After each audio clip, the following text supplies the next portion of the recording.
الشيطان الرجيم بسم الله الرحمن الرحيم وسيق الذين كفروا إلى جهنم زمرا حتى إذا جاءوها فتحت أبوابها وقال لهم خزنتها ألم يأتكم رسل منكم يتلون عليكم آيات ربكم وينذرونكم لقاء يومكم هذا قالوا بلى ولكن حقت كلمة العذاب على الكافرين۔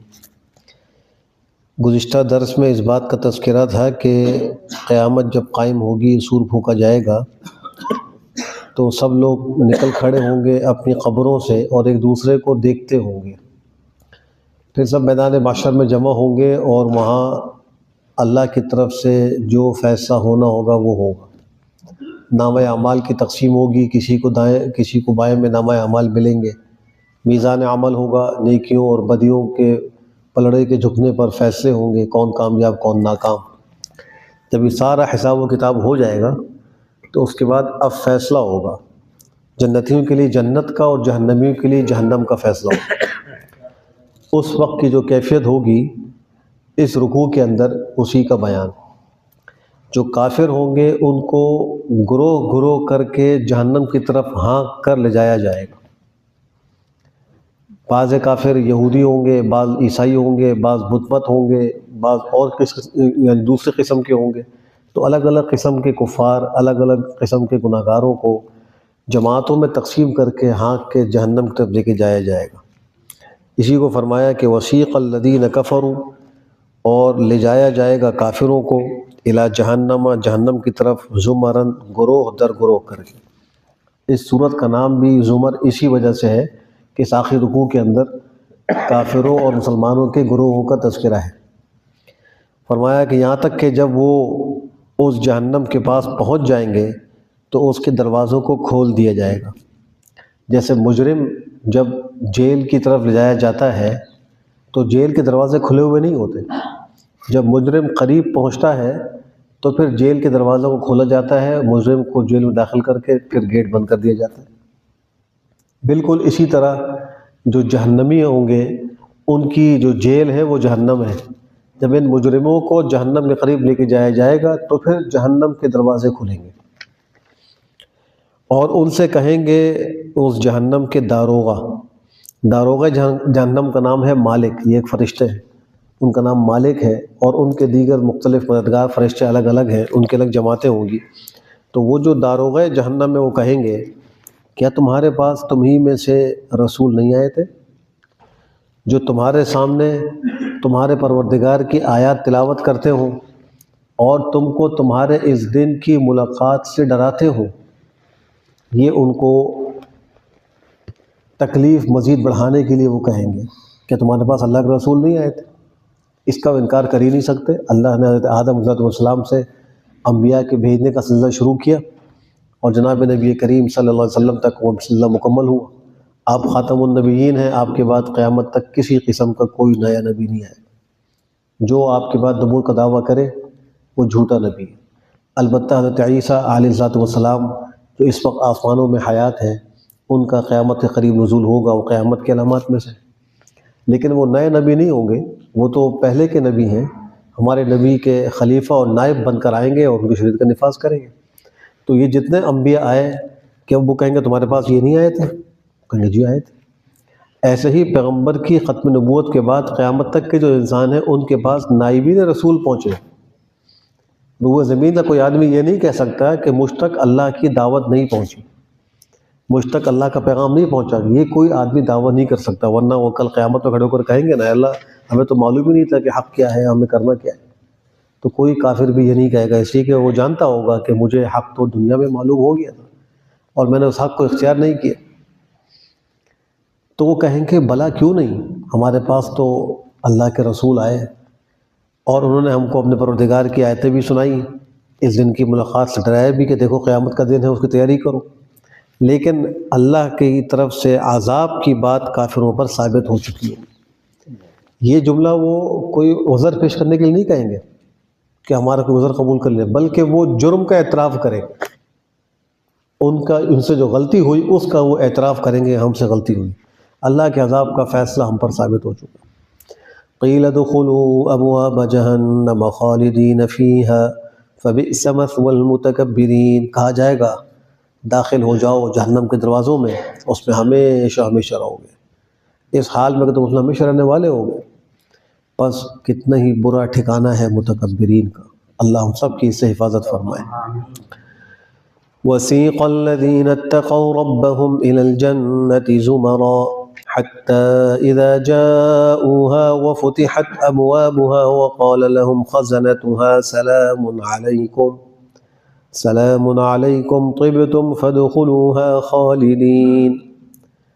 اور لے جایا جائے گا ان لوگوں کو جو ڈرے ہوں گے اپنے پروردگار سے جنت کی طرف، یعنی متقین کو لے کے جایا جائے گا. مطلب یہ ہے کہ چونکہ جو اہل تقوی ہوں گے، اہل ایمان ہوں گے، ان کو یہ بات معلوم ہو چکی ہوگی کہ ہمیں اپنے پروردگار کا دیدار جنت میں نصیب ہوگا، تو وہ اس دیدار الہی کے شوق میں تیز تیز میدان محشر سے چلیں گے جنت کی طرف، تاکہ جلدی اندر پہنچ جائیں اور جا کر اللہ کے دیدار سے ہم لطف اندوز ہوں. تو فرمایا کہ ان کو بھی لے جایا جائے گا جنت کی طرف گروہ در گروہ کر کے، جماعتیں ہوگی. ایک جو ہے وہ نمازیوں کی جماعت ہوگی، روزہ داروں کی جماعت ہوگی، صدقات دینے والوں کی جماعت ہوگی، تلاوت کرنے والوں کی جماعت ہوگی. ایسے جو اچھے اچھے کام کرنے والے ہیں ان کے الگ جماعتیں ہوں گی، یہاں تک کہ جب وہ جنت تک پہنچ جائیں گے تو ان کے دروازے کھولے جائیں گے. یہ ان کا استقبال ہوگا، جیسے مہمان کے آتے وقت گھر کے دروازے کھولے جاتے ہیں، اس مہمان کا استقبال ہوتا ہے. تو ان اہل ایمان، اہل تقوی کے لیے جنت میں استقبال کا انتظام ہوگا. اور کہیں گے ان سے جنت کے داروغہ جن کا نام رضوان ہے، بقیہ ان کے مددگار الگ فرشتے بھی ہوں گے لیکن یہ سب سے بڑے ہوں گے اور ان کو رضوان کہا جاتا ہے. وہ کہیں گے کہ السلام علیکم، تم پر سلامتی ہو. داروغہ جنت بھی سلام کریں گے، اور جب جنت میں داخل ہو جائیں گے تو حور و غلمان بھی ان کو سلام کریں گے. جب جنتی آپس میں ملیں گے تو بھی وہ ایک دوسرے کو سلام کریں گے، اور اللہ کی طرف سے بھی ان کو سلام آئے گا، سلام قولا من رب الرحیم. جب فرشتے ان کے پاس آئیں گے وہ بھی سلام کریں گے، تو وہاں سلام ہی سلام ہوگا. اس دنیا میں بھی اللہ کے نبی نے حکم دیا کہ سلام کو پھیلاؤ، افشوا السلام، سلام کو خوب پھیلاؤ، یعنی جس کو جانتے ہو اس کو بھی سلام کرو، جس کو نہیں جانتے اس کو بھی سلام کرو، چھوٹوں کو بھی سلام کرو، بڑوں کو بھی سلام کرو، اور جب ملاقات ہو سلام کرو. یہ بار بار سلام کو حکم اس لیے کہ یہ جنتی عمل ہے، اور آپ نے چند اعمال ایسے ذکر کیے کہ ان کو کرنے کے بعد انسان بآسانی جنت میں داخل ہو جائے گا. اس میں ایک ہے افشوا السلام، اطعموا الطعام، صلوا باللیل والناس نیام، کہ ایک تو سلام کو پھیلاؤ اور دوسرے لوگوں کو کھانا کھلاؤ، صدقات و خیرات کا اہتمام کرو، اور رات کو اس وقت میں نماز پڑھنے کا اہتمام کرو جب لوگ سو رہے ہوتے، تہجد کی نماز پڑھو، تو تم جنت میں داخل ہو جاؤ گے سلامتی کے ساتھ. تو بھی تم، وہ داروغہ جنت کہیں گے تم خوش ہو جاؤ، خوش آمدید. جیسے دنیا میں بھی ہم کسی مہمان کو کہتے ہیں مرحبا، اہلا و سہلا، خوش آمدید، تو اس طریقے سے ان کو بھی خوش آمدید کہا جائے گا. فادخلوها، داخل ہو جاؤ اس جنت کے اندر، خالد، اس حال میں تم ہمیشہ رہو گے. تو جہنمیوں کو جہنم میں ہمیشہ رکھا جائے گا اور جنتی کو جنت ہمیشہ رکھا جائے گا. اللہ ہم سب کو یہ نصیب فرمائے.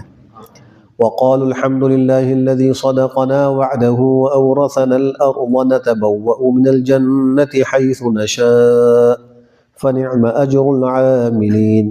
جنتی کہیں گے تمام تعریف اس اللہ کے لیے ہے جس نے ہم سے اپنا وعدہ سچ کر دکھایا. اللہ نے کیا وعدہ کیا اس دنیا میں کہ میری مانو گے، مجھ پر ایمان لاؤ گے، میرے نبی کی مانو گے تو میں تم کو قیامت میں جنت دوں گا، عذاب سے بچاؤں گا، ثواب دوں گا. یہ اللہ نے وعدے کیے. تو وہ کہیں گے تمام تعریف اللہ کے لیے جس نے ہم سے اپنے وعدے کو سچ کر دکھایا اور ہم کو زمین جنت کا مالک بنایا. ہم جنت میں جس جگہ چاہتے ہیں پڑاؤ کرتے ہیں، رہائش اختیار کرتے ہیں. جنتیوں کو آزادی ہوگی، جہاں جائیں گے چلے جائیں گے، جو خواہش کریں گے ان کو ملے گا. کیا خوب اجر ہے عمل کرنے والوں کا، کتنا اچھا اجر ہے عمل کرنے والوں. عمل کی زندگی یہی ہے جو بھی ہم جی رہے ہیں. جب تک ہمارے یہ سانس باقی ہے ہم کو عمل کا موقع ہے، جب بھی سانس نکل جائے گی عمل کا موقع ختم ہو جائے گا.